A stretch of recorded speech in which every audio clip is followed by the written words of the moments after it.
This week in Jamaica Now, sacked. Prime Minister Andrew Holness asks the Education Minister Ruel Reid to resign amid corruption allegations.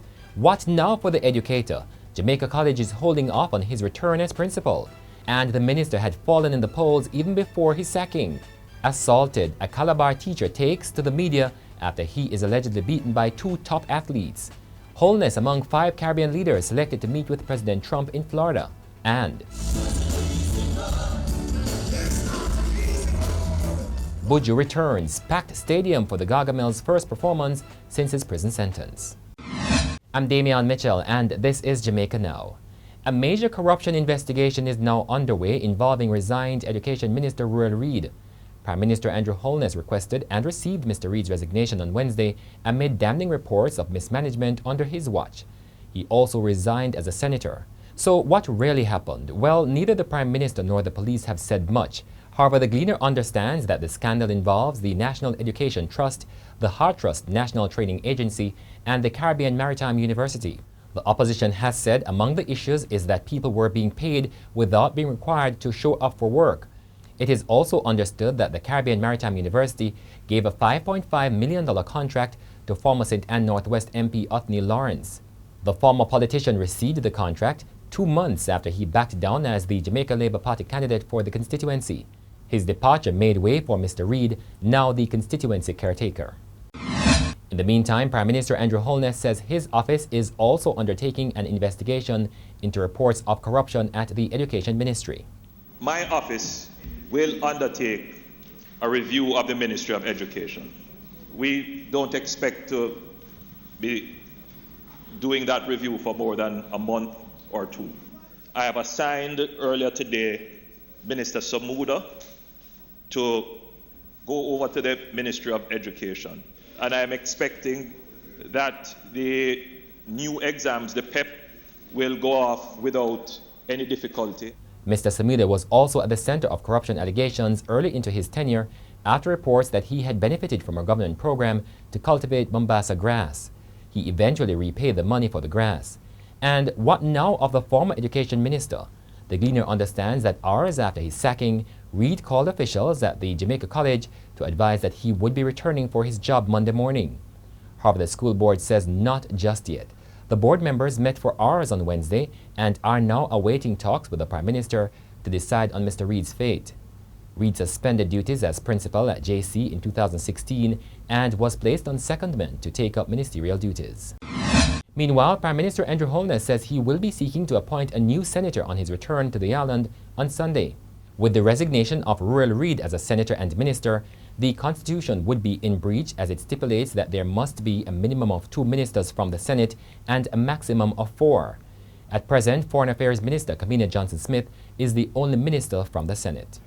The other point raised by the Leader of the Opposition, a constitutional point as to whether or not the cabinet is now properly constituted, bearing in mind that a minister who was from the Senate has resigned. I suspect that I will have the judgment of whether or not my actions are constitutional would depend on the speed at which I act, because clearly the law would have to contemplate intervening events that would determine how fast I could make an appointment, such as appointing someone to the Senate, identifying a minister. So there would be some reasonable time. There's some reason. Whatever is considered reasonable, a court will decide, but it's not something that immediately makes the cabinet unconstitutional. Mr. Holness is now in Florida meeting with U.S. President Donald Trump. We're going to have some very important discussions, and we've already started, so I appreciate very much you all being here. The leaders of the Bahamas, Dominican Republic, Haiti, and St. Lucia are also meeting with the U.S. President. A statement from the White House says they will discuss matters relating to Venezuela, energy, trade, and security.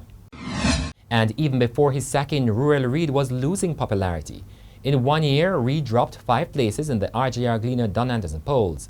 In 2018, Reid was ranked 2nd behind the Health Minister Dr. Christopher Tufton. A year later, Tufton retained the top spot, but Reid dropped to 7th. The poll was conducted between February 15 and March 3, 2019.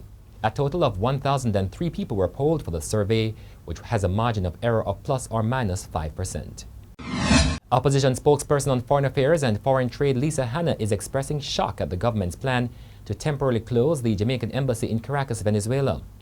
Foreign Affairs Minister Camilla Johnson-Smith made the announcement on Wednesday, indicating that the move will take effect on April 1. Hanna argued that this latest move appears to halt diplomatic relations with a long-standing ally and leave Jamaicans in Venezuela without access to assistance which the embassy would normally provide. A Calabar high school teacher took to the media this week, alleging that he was assaulted by two top members of the track and field team. The teacher claims that the school has failed to act since December 15, 2018, when the incident occurred. It was captured on video.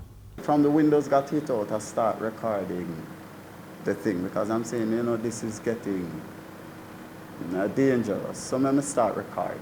So I just started recording from the hit out the windows. And saw when the first few came to the door, I was still recording. The crowd came down. They pushed in, came into the lab.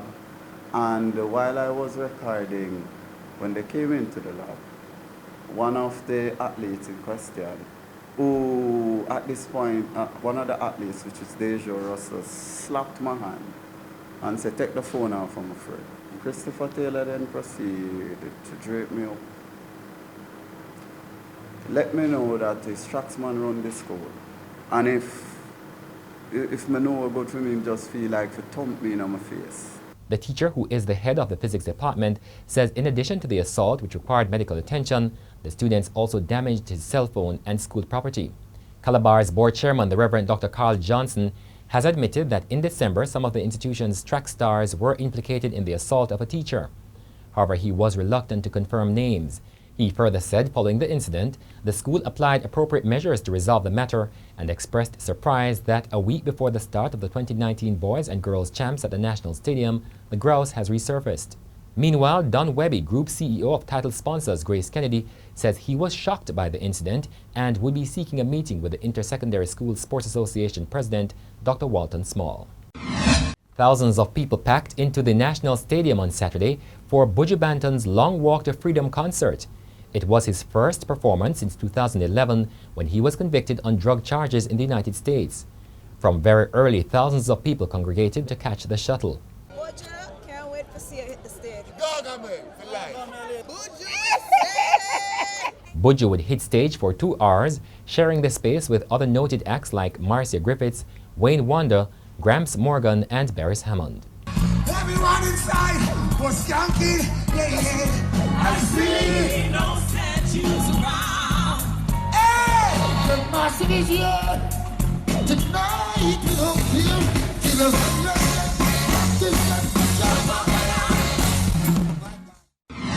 And that's it for this edition of Jamaica Now, your weekly review of the big news stories. Send us your comments at onlinefeedback@gleanerjm.com. You may tune in to Power 106 FM for regular updates. Follow us on Twitter and Instagram at Jamaica Gleaner and on Facebook at Gleaner Jamaica. I'm Damian Mitchell, and before we go, more from Buju Banton's Long Walk to Freedom concert.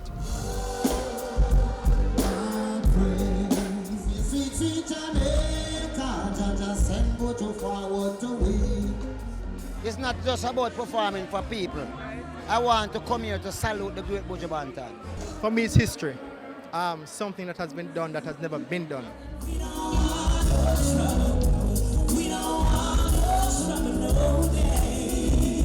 To be here on a stage, performing, celebrating him, it's an amazing feeling and I'm grateful. The strip's loud when it comes to Buju Banton, you understand? Awesome entertainer, awesome artist. The man is a legend, man, you know what I mean? Legend in our business, and I'm happy that I'm alive to witness all of this. This is awesome.